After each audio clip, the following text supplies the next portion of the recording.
Olá, sejam muito bem-vindos ao meu canal Clínica Paion. Eu sou a Rosana Pena, sou professora universitária, sou psicóloga, especialista em sexualidade humana e em psicologia analítica junguiana. Hoje nós vamos conversar sobre como equilibrar sexo e convivência numa relação afetiva. Vamos lá?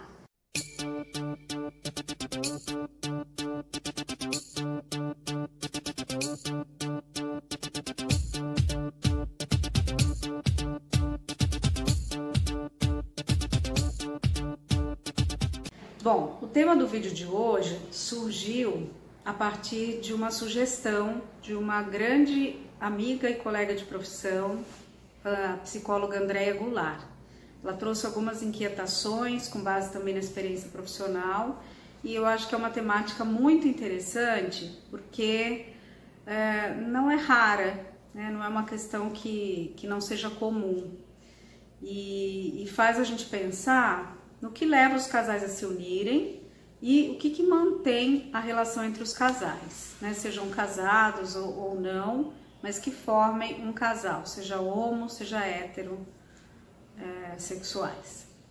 O que acontece, né? Alguns casais trazem como queixa, né, por exemplo, para o consultório, que tem uma relação, uma convivência e uma troca afetiva muito boa, né? Tem ideias que combinam, tem valores em comuns, objetivos em comuns, mas tem muitas dificuldades sexuais. Então a vida sexual não é boa, nunca foi boa desde o início do casamento, foi piorando com o tempo, né, do início da união, e isso incomoda porque esses casais acabam sentindo que vivem como amigos, né, ou vivem como pessoas que têm trocas, mas que não têm uma vida sexual efetiva. E às vezes acontece o contrário, o casal tem uma chamada química muito intensa, muito boa, tem uma relação e uma vida sexual muito boas, mas não conseguem conversar, não conseguem ficar juntos, não conseguem escolher os mesmos programas, não conseguem partilhar a vida, né? E aí, como é que faz? Claro que isso vai gerar incômodo, vai gerar conflitos e como ajustar isso. Vou falar especificamente de algumas questões ligadas ao que pode afastar ou que pode atrair sexualmente uma pessoa e outra. Então, claro que primeiramente a gente precisa entender o que levou esse casal a se unir, né? O que levou o casal a se unir se ele não tem cumplicidade, se ele não se identifica, se não tem valores e objetivos em comum, né? O que levou esse casal a se unir se somente sexualmente eles se dão bem, né? Então, o início da relação, no início de uma relação, há muitas idealizações e é interessante a gente entender, ouvir um pouquinho isso do casal, né? Mas eu vou falar um pouco como é que eu vejo a função e o papel do sexo ou da intimidade sexual ou de momentos eróticos, né, ou íntimos ou mais próximos na relação afetiva, na relação de um casal. Então eu vejo, né, eu percebo e tem estudos que mostram isso, que uma vida sexual de qualidade traz muito mais intimidade, muito mais proximidade afetiva e muito mais cumplicidade para o casal. Então vejam que não é só a vivência sexual física, né, mas que a possibilidade de ter um bom contato sexual, uma boa intimidade física, a gente não precisa necessariamente falar de coito, né, de penetração, de ato sexual, mas às vezes carinhos e afetos mais explícitos eroticamente no dia a dia também são importantes para alimentar a relação afetiva e a cumplicidade, a proximidade entre o casal. Então, queria deixar isso claro, porque a gente vê uma relação muito estreita entre a vivência da sexualidade, seja ela via sexo, ato sexual, ou dessas carícias mais eróticas, com a afetividade, com a proximidade. Então, como é importante manter uma vida sexual ou a sexualidade do casal de forma saudável, no sentido de ser bom para os dois e de ter qualidade, tá? E assim, o que pode favorecer, né?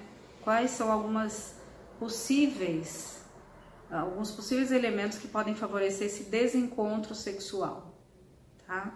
Então vamos pensar em alguns elementos aqui, e aí cada um pode pensar isso na sua própria vida, né?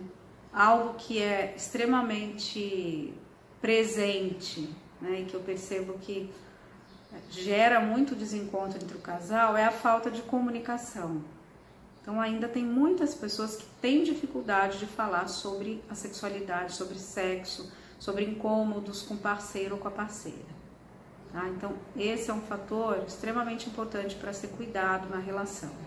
Então falta comunicação, falta intimidade, né? Porque eu tenho reservas em tocar o outro, em fazer algo com o outro, porque muitas vezes eu também tenho essas reservas com o meu próprio corpo. Falta de experiência, então às vezes pessoas mais jovens ou mais velhas, mas que tiveram poucas experiências sexuais, que têm medo de arriscar, medo de tentar coisas novas, muitas idealizações. Então, ter uma imagem idealizada, formada de como deve ser essa relação sexual, ou como eu gostaria que fosse, e se isso não acontece, eu me sinto mal, eu me incomodo, eu não sei lidar com essa frustração, tá?